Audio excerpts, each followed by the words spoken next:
Hello दोस्तों, नमस्कार। आपके अपने YouTube channel RKM take info पर आप सभी साथियों का तहे दिल से हार्दिक स्वागत है।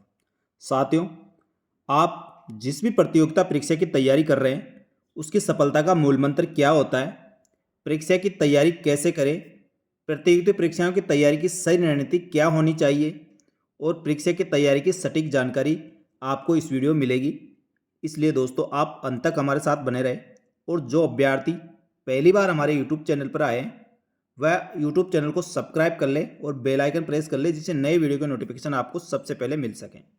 साथियों, राजस्थान कर्मचारी चयन बोर्ड हो या राजस्थान लोक सेवा आयोग या आप अन्य कोई भी भर्ती परीक्षा की तैयारी राजस्थान राज्य या राजस्थान के किसी भी बाहरी राज्य की जिसमें आप प्रतियोगिता परीक्षा की तैयारी कर रहे हो, चाहे आप राष्ट्रीय या अपने स्टेट की किसी भी एग्जाम की तैयारी कर रहे हैं, आप बैंक की तैयारी कर रहे हैं, एसएससी की कर रहे हैं या रेलवे की कर रहे हैं, किसी भी प्रकार की तैयारी, उसकी आपको दोस्तों एक सटीक रणनीति अपनानी चाहिए और उस रणनीति के तहत ही आपको परीक्षा की तैयारी करनी चाहिए।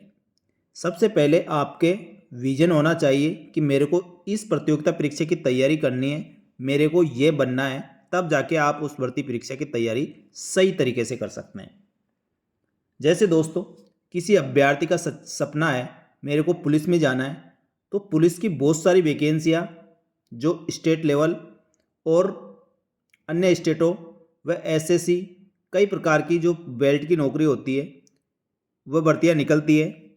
अब आपको डिसाइड करना आपको अपने राज्य में नौकरी करनी है या राज्य से बाहर वाले किसी राज्य या कोई फोर्स वाली नौकरी करनी है। उसी दोस्तों, कोई जैसे बैंक की नौकरी करना चाहता है, कोई टीचर की करना चाहता है, कोई टेक्निकल, कोई नॉन टेक्निकल, सभी तरह की भर्तियाँ निकाली जाती है। अब दोस्तों, निर्णय आपको करना होगा कि हमें कौन से फील्ड में जाना है और कौन सी भर्ती परीक्षा की तैयारी करनी है। दोस्तों, किसी भी भर्ती परीक्षा की तैयारी के लिए आपको 5 से 6 घंटे कम से कम देने होंगे और 24 घंटे में से 5 से 6 घंटे देना कोई ज़्यादा बड़ी वाली बात नहीं है।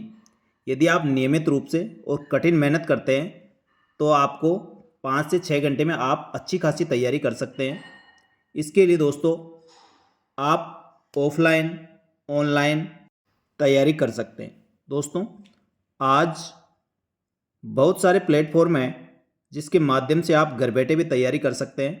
यदि दोस्तों आप किसी स्टेट की विशेष रूप से भर्ती परीक्षा की तैयारी कर रहे हैं, तो सबसे पहले उसका इतिहास, संस्कृति, भौगोलिक प्रवेश, इन सबसे संबंधित आपको प्रश्नों को रटना होगा, पढ़ना होगा और उसके बाद जो कॉमन सब्जेक्ट होते हैं जिसमें रीजनिंग, मैथ, इंग्लिश, हिंदी, ऐसे सब्जेक्ट हैं जो आपको प्रत्येक भर्ती परीक्षाओं में पूछे जाते हैं, उसके साथ करंट जीके आपका अच्छा होना चाहिए।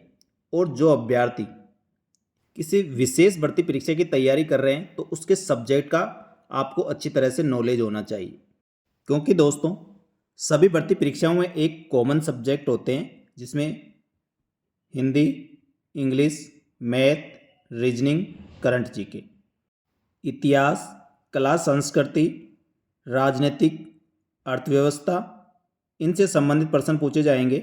और एक सब्जेक्ट का पेपर होता है जिसमें पूरे सब्जेक्ट का किसी भर्ती परीक्षा में 60 से 70% या कई भर्ती परीक्षाओं में एक सेपरेट पेपर सब्जेक्ट का होता है और एक कॉमन पेपर होता है, तो आपको उसी के अनुसार तैयारी करनी चाहिए।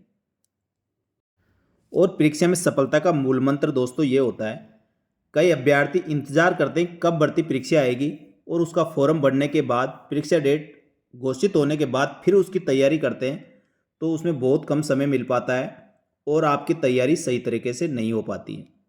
और जो अभ्यर्थी स्मार्ट तरीके से और रेगुलर व नियमित रूप से पढ़ाई करते हैं, वह भर्ती परीक्षा का इंतजार नहीं करते हैं, वह शुरू से तैयारी करते रहते हैं। उनका विजन क्लियर होता है कि मेरे को इस भर्ती परीक्षा की तैयारी करना है, इसलिए वह भर्ती परीक्षा का इंतजार नहीं करते और नियमित रूप से उसकी तैयारी करते रहते हैं। तो जो अभ्यर्थी आवेदन निकलने के बाद तैयारी करते हैं, उससे वो बहुत आगे निकल जाते हैं। इसलिए ऐसे अभ्यर्थियों को सफल होने का चांस बहुत ज़्यादा बढ़ जाता है।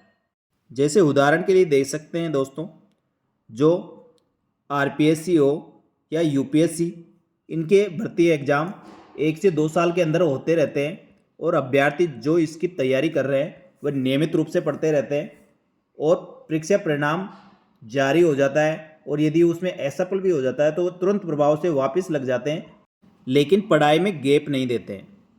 दोस्तों, हम सब की आदत ये होती है, कोई भर्ती परीक्षा आती है तो अपन पढ़ाई करते हैं और जब भर्ती परीक्षा ख़त्म हो जाती है या भर्ती परीक्षा अपन दे चुके होते हैं उसके बाद फिर शांति से बैठ जाते हैं। ऐसा नहीं करना चाहिए। नियमित रूप से आप कॉमन सब्जेक्ट की पढ़ाई करते रहें और कोई आप विशेष भर्ती का इंतज़ार कर रहे हैं तो उसका सब्जेक्ट की भी साथ के साथ तैयारी करनी चाहिए। साथियों, कोई भी भर्ती परीक्षा हो उसमें कुछ अभ्यर्थी सफल होते हैं, कुछ असफल होते हैं, क्योंकि दोस्तों जितनी पोस्टें निकली हुई है सिलेक्शन उतनी पोस्टों पर ही होना है। बाकी जो भी अभ्यर्थी बचते हैं उनको बिल्कुल भी निराश नहीं होना चाहिए, क्योंकि साथियों किस्मत भी उन्हीं का साथ देती है जो नियमित रूप से पूरी मेहनत, ईमानदारी और लगन से पढ़ाई करते हैं। आप सोचते होंगे कि मैं इस भर्ती परीक्षा की तैयारी कर रहा हूँ और अब की बार असफल हो गया, अब आगे क्या होगा। तो ये सब छोड़ दीजिए। आप यदि असफल भी होते हैं तो तुरंत प्रभाव से आप आगे की तैयारी में जुट जाइए, क्योंकि भर्ती परीक्षाएं आती रहती है।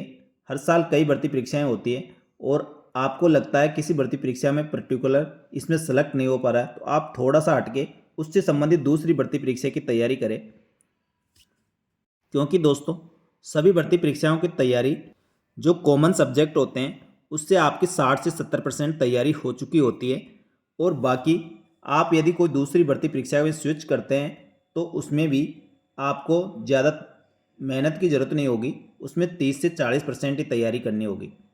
इसलिए दोस्तों मेरा कहना यही है, आप यदि किसी प्रतियोगिता परीक्षा की तैयारी कर रहे हैं तो आप कॉमन सब्जेक्टों को नियमित रूप से पढ़ते रहें, क्योंकि दोस्तों मैथ, रीजनिंग, करंट जीके और कला, संस्कृति, इतिहास, इनका नियमित रूप से अध्ययन करते रहे। ये सब्जेक्ट आपको हर भर्ती परीक्षा में पूछे जाते हैं, इसलिए आप यदि नियमित रूप से इनकी तैयारी करते रहेंगे तो आपकी तैयारी बहुत ही मजबूत रहेगी और जो अभ्यर्थी अभी पढ़ाई शुरू करें या परीक्षा तिथि को देखकर पढ़ाई कर रहे हैं उनसे आप बहुत आगे निकल जाएंगे। इसलिए दोस्तों आप कोई भी भर्ती परीक्षा की तैयारी कर रहे हो, आप हमेशा मोटिवेट रहिए और अपने लक्ष्य को ध्यान में रखते हुए पढ़ाई करें। धन्यवाद दोस्तों। इसी प्रकार आप नियमित रूप से पढ़ाई करते रहें और आप अपने आप को पॉजिटिव रखें, मोटिवेट रहे। धन्यवाद दोस्तों। वीडियो अच्छा लगा तो वीडियो को लाइक करें और अपने दोस्तों के साथ शेयर करें। मेरा उद्देश्य आपको मोटिवेट रखना है, जिससे आप खाली समय में भी नियमित रूप से पढ़ाई करते रहें। धन्यवाद। जय हिंद, जय भारत।